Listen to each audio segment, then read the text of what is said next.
Hello friends, welcome to the new episode of my channel. আমি অরিত্র। তো এখন এই ভিডিওর মধ্যে আমরা বেসিক্যালি ধ্রুব রাঠি যে ভিডিওটা রিসেন্টলি ধুরন্ধরকে নিয়ে বানিয়েছে, তো সেটা যে পুরোপুরি ঢপের কীর্তন সেটাই আমরা এটার মধ্যে ডিকোড করব।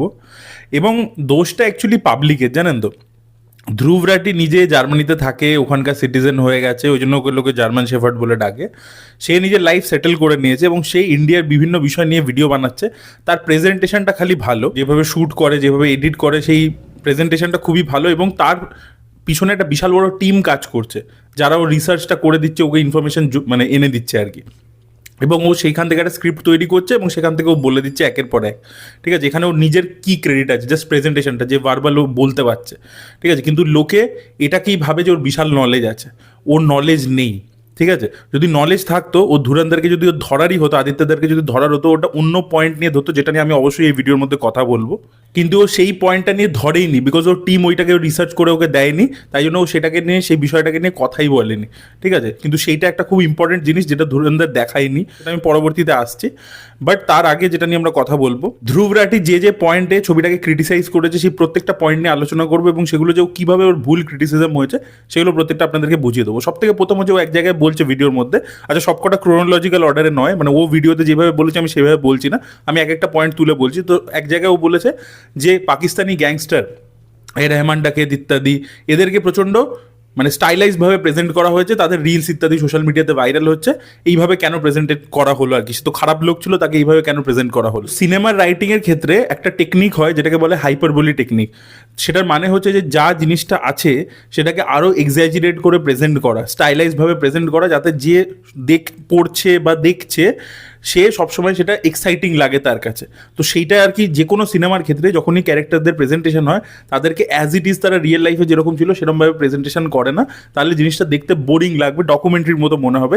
সিনেমা মানেই সেখানে আপনাকে ড্রামা অ্যাড করতে হবে, তো ক্যারেক্টারটাকে ড্রামাটিক বানানোর জন্য তাকে সার্টেন ট্রেড দিতেই হবে। ছবিতে কিন্তু রহমান ডাকাতের অ্যাকশনগুলোকে জাস্টিফাই করা হয়নি, তাকে কিন্তু শেষে যে তার সাথে ভালো কিছু হচ্ছে সেরকম কিন্তু দেখানো হয়নি। সে কিন্তু খারাপ কাজ করেছে সেটাও দেখিয়েছে, এবং তারপরে তার সাথে আলটিমেটলি ছবি শেষে খারাপই হলো, সে মারা গেল। ছবির নায়ক কিন্তু রহমান ডাকাত নয়, ছবির নায়ক কিন্তু হামজা আলী মাজারি। ব্যাপারটা হচ্ছে, অক্ষয় খান্নার পারফরমেন্স যেহেতু খুব ভালো হয়েছে, সেই কারণে অক্ষয় খান্নাকে নিয়ে দর্শক সেলিব্রেট করছে, সেটা রহমান ডাকাতকে সেলিব্রেট করছে না। অক্ষয় খান্নার পারফরমেন্স, যে সে কত আন্ডার রেটেড, তাকে নিয়ে কথা হয়নি, সেটাকে সেলিব্রেট করছে। দ্বিতীয় একটা পয়েন্ট সে বলেছে যে এত যদি ভায়োলেন্ট ছবি আপনি দেখতে পছন্দ করছেন, তার মানে আপনার নিজের, আপনি রিয়েল লাইফে ফ্রাস্ট্রেটেড, আপনার মানসিক প্রবলেম আছে, এই ধরনের কথাবার্তা সে বলেছে। এটা একেবারে ভুল। আপনারা ট্যারেন্টিনোর একটা ইউটিউবে ইন্টারভিউ আছে, দেখে নিন কেন এত ভায়োলেন্স করা হয় ছবির মধ্যে। It is so much fun ফিল্মের মধ্যে, গ্রাফিক ভায়োলেন্স। ঠিক আছে, অ্যাকশন ছবি কবে থেকে হয়ে আসছে, যবে থেকে সিনেমা শুরু হয়েছে অ্যাকশন হচ্ছে তার মধ্যে। তো ভায়োলেন্স দেখানো মানে আপনি সেটা দেখে এনজয় করছেন, মানে আপনার মানসিক প্রবলেম আছে, আপনি ফ্রাস্ট্রেটেড, এটা পুরোপুরি ভুল একটা লজিক। পৃথিবীর যত শ্রেষ্ঠ ডিরেক্টররা আছে তারা প্রত্যেকে নিজের ছবির মধ্যে ভায়োলেন্স দেখিয়েছে। সে স্টিভেন স্পিলবার্গ থেকে শুরু করে, মার্টিন স্কোরসেজি থেকে শুরু করে, মানে আকিরা কুরোসাওয়ার ছবিতে কি থাকতো না ভায়োলেন্স? তো সবাইকার ছবিতে থেকেছে, ট্যারেন্টিনো থেকে শুরু করে। ভায়োলেন্স সবাই নিজের নিজের মতো করে দেখায়, কারোর গ্রাফিক পছন্দ, কেউ আন্ডারস্টেটেড রাখে, সেটা তার ইচ্ছে। কিন্তু ভায়োলেন্স আপনি দেখছেন, সেটা এনজয় করছেন। অ্যাকশনটা তো একটা পুরো আলাদা ডিপার্টমেন্ট, সেটাকে যে এখন অস্কারে অ্যাওয়ার্ড দেওয়া শুরু করেছে, তো সেইটা তো একটা আর্ট।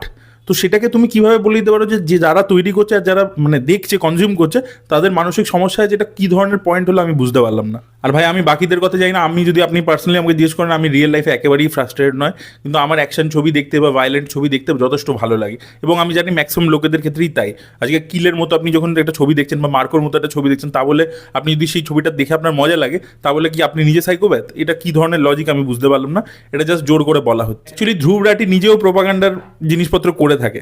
সে একটা পয়েন্ট তুলেছে ছবির মধ্যে, যে এখানে পাকিস্তানি ক্যারেক্টাররা ইন্ডিয়াকে নিয়ে খিল্লি করছে একটা জায়গায়, মানে হামজার যখন বিয়ের যে সিনটা আছে, তার পরবর্তীতে আমরা দেখতে পাচ্ছি যে অর্জুন রামপালের চরিত্রটা, অক্ষয় খান্নার চরিত্র, আরও অনেক টেররিস্টরা বসে আছে, তারা ইন্ডিয়াকে নিয়ে খিল্লি করছে। আরে ভাই, ওদেরকে তো সিনেমার মধ্যে পাকিস্তানি টেররিস্ট দেখানো হচ্ছে, তো ওরা তো ইন্ডিয়াকে খারাপই বলবে।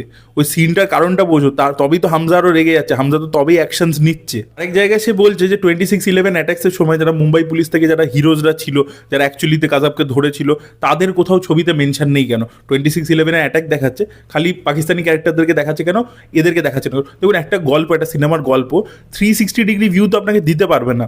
ওই গল্পটা কোথায় সেট? পাকিস্তানের একটা পার্টিকুলার জায়গাতে, লিয়ারিতে। এবার সেইখানে ওই যখন 26/11 অ্যাটাকটা মুম্বাইতে হচ্ছে, তখন ওখানে কি হচ্ছে সেটা আমাদেরকে দেখাচ্ছে। বম্বেতে এক্স্যাক্টলি কি হচ্ছে সেটা আমরা ওই নিউজ ফুটেজের মাধ্যমেই জানতে পারছি। আপনারা দেখবেন অনেক সময় এই দেশভাগের যে ছবিগুলো হয় সেখানে কি করে একটা ফ্যামিলিকে ধরে যে ওই একটা ফ্যামিলির ওপর কি ইম্প্যাক্ট পড়ছে পার্টিশন বা কিছুর, সেটাকে দিয়ে পুরো জিনিসটাকে যে ওই ফ্যামিলিটার উপর যা ইম্প্যাক্ট পড়ছে সেটা দিয়ে আপনি এক্সট্রাপোলেট করে নিতে পারবেন যে বাকিদের সাথেও এইরকম সেমই ঘটনা ঘটছে। কারণ দেশভাগ একটা বড় বিষয়, তো আপনি যদি দেশভাগ নিয়ে ছবি করেন আপনি সবাইকে তো দেখাতে পারবেন ইচ অ্যান্ড এভরি পার্সন যে এফেক্টেড হয়েছে সবাইকে তো দেখাতে পারবেন না। তো আপনি একটা পার্টিকুলার ফ্যামিলিকে ধরবেন, তাকে দিয়ে পুরো ঘটনাটা দেখাবেন। তো আপনি একটা সাইডেড গল্পই দেখাচ্ছেন, কখনো সিনেমার পক্ষে পসিবলই না। একটা ন্যারেটিভের তো একটা স্টাইল আছে লেখার, আপনি যে সবই ঘটনা দেখাবেন সেটা কি করে পসিবল হতে পারে। 26/11 ব্যাপারটাকে কেন তুলেছে যে ওটাকে দিয়ে ভাই লোকের মাথার মধ্যে ঢুকিয়ে দেবে, দেখো আদিত্য ধর তো হিরোজদেরকে সেলিব্রেট করলো না। ভাই এটা তো এমন সিক্রেট এজেন্টদেরকে সেলিব্রেট করছে যাদের ব্যাপারে কথা হয় না, যারা আননোন লোক, যাদের ব্যাপারে হয়তো কোনোদিন আমরা জানতে পারবো না, সেরকম লোকেদের গল্প দেখাচ্ছে। ঠিক আছে, হয়তো কোনোদিন একদিন হবে যেখানে হয়তো মুম্বাই হিরোজদেরকে নিয়ে ছবি হবে, সেটা কেউ একটা বানাবে। কিন্তু কথা হচ্ছে যে এটা তো ডিরেক্টরের কল যে সে যে কোনো একটা ন্যারেটিভ সিলেক্ট করে দেখাতে পারে না। আপনি তো নিজের বেনিফিটের জন্য ভিডিওটাকে চালাতে হবে বলে, লোকেরকে একটা সার্টেন ন্যারেটিভ মানে প্রেজেন্ট করতে হবে বলে আপনি ওই টপিকটা ঢুকিয়ে দিলেন। এক জায়গায় বলছে ধ্রুব রাঠি যে অজয় সান্যাল যে চরিত্রটা, যেটা বেসিক্যালি অজিত দোভালের ওপর বেস্ট মাধবনের ক্যারেক্টারটা, তো সেই ক্যারেক্টারটা এক জায়গায় বলছে যে আমাদের কাছে এত ভাইটাল ইনফরমেশন আছে অ্যাটাকের, কিন্তু আমরা এটাকে কোনো ইউজ করবো না, এখন রেখে দিই, পরে গভর্নমেন্ট এলে দেখবো। এটা পুরোপুরি মিসলিডিং একটা ইনফরমেশন, নিজে ইচ্ছে করে হালকা টুইক করে দিয়েছে। ওখানে কোথায় ছিল যে যখন ওরা ফেক কারেন্সির ব্যাপারে জানতে পারে তখন ওরা বলে যে এখন যদি আমরা অ্যাকশন নিতে যাই তাহলে গভর্নমেন্ট দাঙ্গা লাগিয়ে দেবে, তো আমাদেরকে ওয়েট করতে হবে আর কি। সেটা কারেন্সির বিষয়টাকে নিয়ে বলে, সেটা কিন্তু এই যে অ্যাটাক হবে 26/11 অ্যাটাকের সময় কিন্তু এই জিনিসটা হয়নি, জাস্ট ইচ্ছে করে মিসলিডিং করে দিল ব্যাপারটাকে। এক জায়গায় এটা তো আমার খুব মানে হাস্যকর লেগেছে, আর এইটা থেকেই বোঝা যায় যে ধ্রুব রাঠি নিজে কিচ্ছু যায় না। মানে আপনি জাস্ট ইনফরমেশন, এই যে ইন্টারনেট আসার পর কী হচ্ছে না, লোকের কাছে প্রচুর ইনফরমেশন আছে কিন্তু সেটাকে অ্যাসিমিলেট করে, সেটাকে ডাইসেক্ট করে নিজে কি টেক অ্যাওয়ে করবো সেটা লোকে বুঝতে পারে না।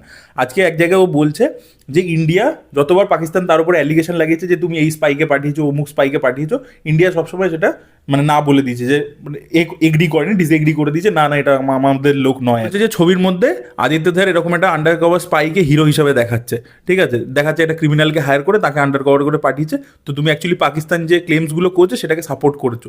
ভাই পাগল, এটা এটা তো কমন সেন্স, বেসিক সেন্স।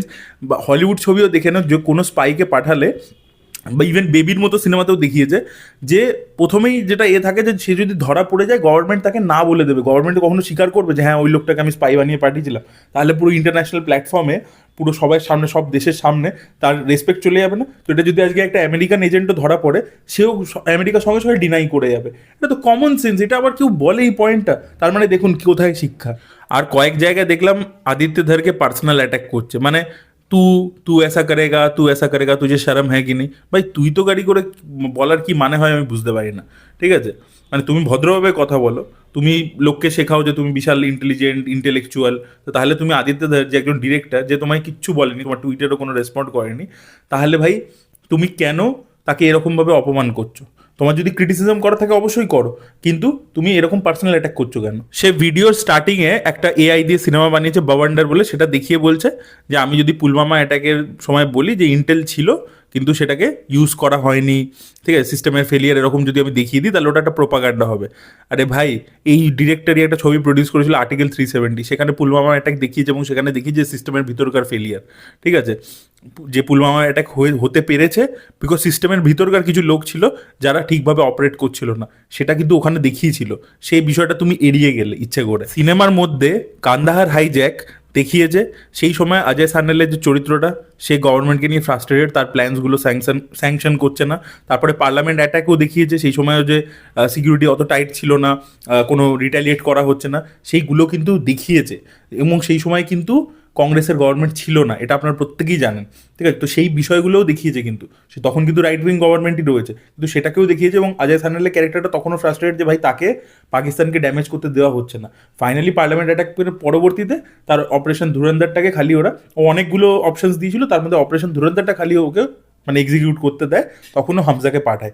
এইভাবেই তো দেখিয়েছে। তো ভাই ওদেরকেও খারাপ, মানে যখন বিজেপির গভর্নমেন্ট ছিল তখনকার খারাপ দিকটাও তো দেখিয়েছে। এবার দেখুন ধ্রুব রাঠিকে আমি কেন বলছি যে সে নিজে কিছু জানে না, আর কেন সে নিজের পুরো টিমের ওপর ডিপেন্ডেন্ট এবং কিরম বোকা বোকা কথা বলে। এই যে ডেলারিউর বক্তব্যটা তুলেছে না, যদি ওকে ধুরন্ধরকে ধরতেই হতো ও বলতে পারতো যে এই যে ডেলাডিউ দেখাচ্ছে এই ছবির মধ্যে কি দেখিয়েছে যে ডেলাডিউর পিছনে ডেলাডিউ যে ইন্ডিয়া পাকিস্তান দুজনকে আর কি সেম পেপার সাপ্লাই করছে, সেই জন্য ওখান থেকে একটা যে কাউন্টার ফিটের আর কি পুরো র্যাকেট তৈরি হয়েছিল, জাভেদ খানানি আর ওর ভাই মিলে শুরু করেছিল, সেই বিষয়টা দেখাচ্ছে। এবং দেখাচ্ছে সেই সময় একজন সেন্ট্রালের মানে মিনিস্টার সে এবং তার ছেলে মিলে ওই প্লেটসগুলো বিক্রি করেছে। তো এই জিনিসপত্রগুলো দেখিয়েছে। এবার কথা হচ্ছে এই যে ডেলাডিউ যাকে ব্ল্যাক লিস্ট করা হয়েছিল, প্রণব মুখার্জি অ্যাকচুয়ালি ব্ল্যাক লিস্টিংয়ের পিছনে ছিল, আপনারা পড়ে দেখতে পারেন।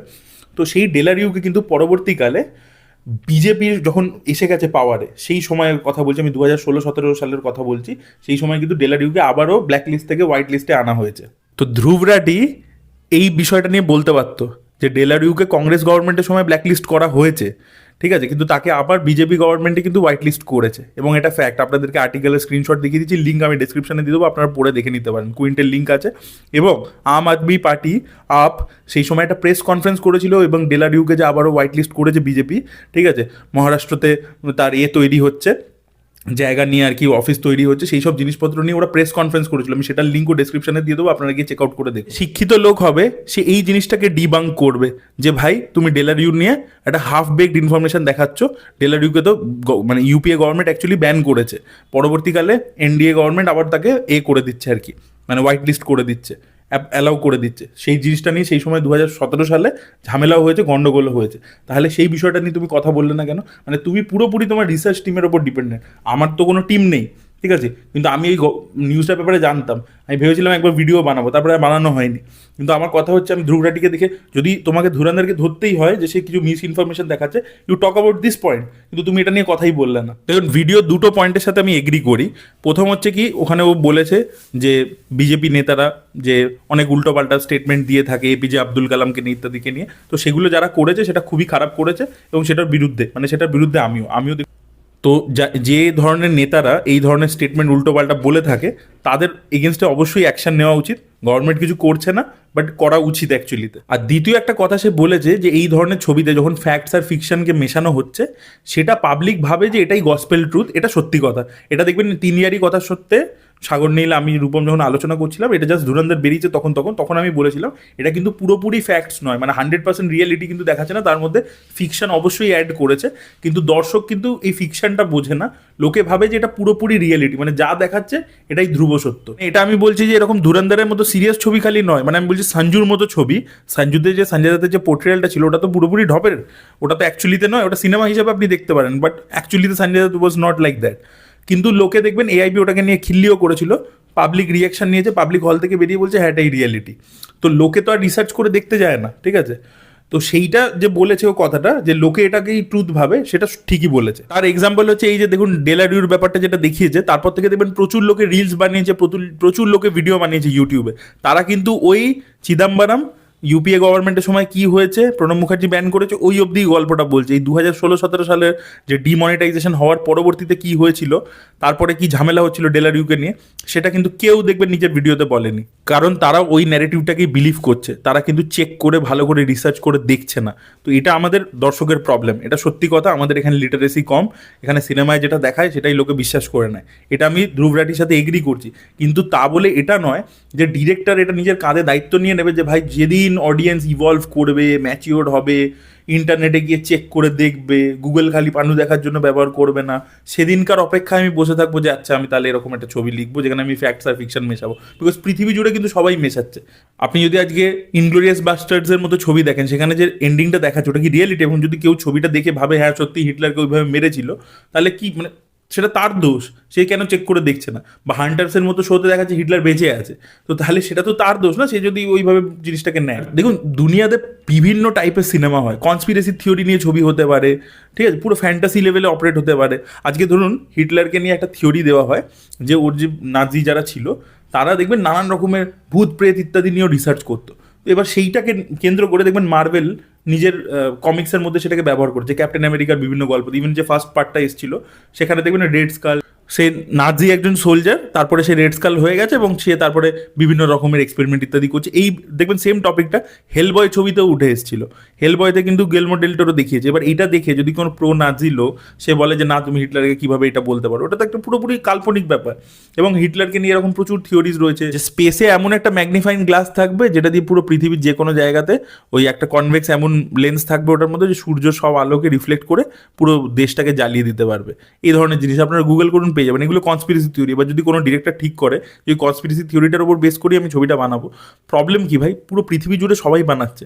তো ডিরেক্টরের এটা দায় নয় যে সে ওই ফ্যাক্টস আর ফিকশনটা যেটা মেশাচ্ছে সেটাকে তাকে মানে বলে দিতে হবে আন্ডারলাইন করে করে। ভাই দর্শকের ওটা দায়িত্ব যে ভাই তুমি গিয়ে চেক করে দেখো, নাহলে সিনেমাকে সিনেমা হিসেবে দেখো। তুমি যদি এই বিষয়টাকেই ভেঙে বলতে যে ভাই আদিত্য ধারের মানে যেটা এই এই জিনিসগুলো দেখিয়েছে এগুলো রিয়ালিটি নয়, এগুলো অ্যাকচুয়ালিতে এইভাবে এইভাবে হয়েছে, তুমি সেই ডিবাঙ্কিংটা করে দাও। এই যে ডেলাডিউর কথাটা আমি যেরকম বললাম, তুমি আরও যে বিষয়গুলো দেখিয়েছে সেগুলোকে ডিবাঙ্কিং করে দাও, যে অ্যাকচুয়ালিতে কী হয়েছিল, সিনেমাতে কী দেখিয়েছে, রিল আর রিয়েলের মধ্যে কী ডিফারেন্স সেটা বলে দাও বুঝিয়ে। তাহলেই লোকের কাছে ক্লিয়ার হয়ে যাবে। তোমার চ্যানেল তো এত লোকে দেখে, সেটা তুমি করলে না। ঠিক আছে, তুমি তাহলে বলে দাও না যে কোনটা ফ্যাক্ট কোনটা ফিকশন, কিন্তু তুমি সেই ডিফারেন্সটা করলে না। তুমি কি করলে, ফিল্ম মেকারকে অ্যাটাক করলে। এবং আমি দেখেছি যে ছবি পপুলার হয়, ধরুন অ্যানিমাল পপুলার হয়েছিল, তারপর ধুরন্ধর পপুলার হলো, সেই ছবিগুলোকেই ও ক্রিটিসাইজ করে এই ধরনের ভিডিও বানায় যেখানে সব পয়েন্টসই মোটামুটি ইললজিক্যাল কথাবার্তা বলে ম্যাক্সিমাম। ঠিক আছে, তো এই আর কি মানে ছিল, মানে আমার খুব মানে দেখে খারাপ লাগলো। আর কেন ওর দরকার সিনেমা নিয়ে কথা বলার আমি বুঝতে পারি না, যেখানে ও সিনেমা বোঝে না। ঠিক আছে, আর বাকিগুলোর ক্ষেত্রে তো বললামই যে প্রকৃত শিক্ষিত নয়। ঠিক আছে, প্রকৃত শিক্ষিত মানে হচ্ছে আপনি একটা বিচার করতে পারবেন, আপনার ওরকম কোনো বায়াসনেস থাকবে না। যে অ্যাকচুয়ালি শিক্ষিত হবে না তার বায়াসনেস থাকবে না, সে দুদিকটা নিয়েই কথা বলতে পারবে। ধুরন্ধর আজকে একটা ভালো ছবি হয়েছে, সেটাকে অ্যাপ্রিসিয়েট করো। আমরা প্রত্যেকেই জানি যে আদিত্য ধারের একটা রাইট বায়াসনেস আছে। ঠিক আছে, সে একটা সার্টেন ওয়েতেই ন্যারেটিভটাকে দেখাবে। ঠিক আছে, দেখাক না। তো একদম ফুল ব্লোন ওরকম এই বিবেক অগ্নিহোত্রীর মতো তো করছে না, বা তাজ স্টোরির মতো তো ছবি বানাচ্ছে না। ঠিক আছে, এখানে সাটেল ওয়েতে জিনিসপত্র আছে। তুমি যদি এটাকে নিয়ে এত চিল্লামিল্লি না করতে, লোকে এটার মধ্যে ওই জিনিসগুলো খুঁজতোই না, দেখতো, এনজয় করতো, মাল্টিপল টাইম দেখতো, ভুলে যেত। ঠিক আছে, তুমি উল্টে তাদেরকে আরও এইগুলোকে চোখে আঙুল দিয়ে দিয়ে দেখিয়ে দিয়ে, তাদেরকে মনে করিয়ে দিয়ে, তাদের পলিটিক্যাল আইডিওলজিকে আঘাত করে আরও বেশি করে এই কনভারসেশনটাকে ইগনাইট করে দিচ্ছে। ম্যাক্সিমাম দর্শক কিন্তু এইসব এত চেক করতেও যায় না, এত কিছু ভাবতেও যায় না, সে এনজয় করতে যায়, ছবিটাকে দেখতে যায়।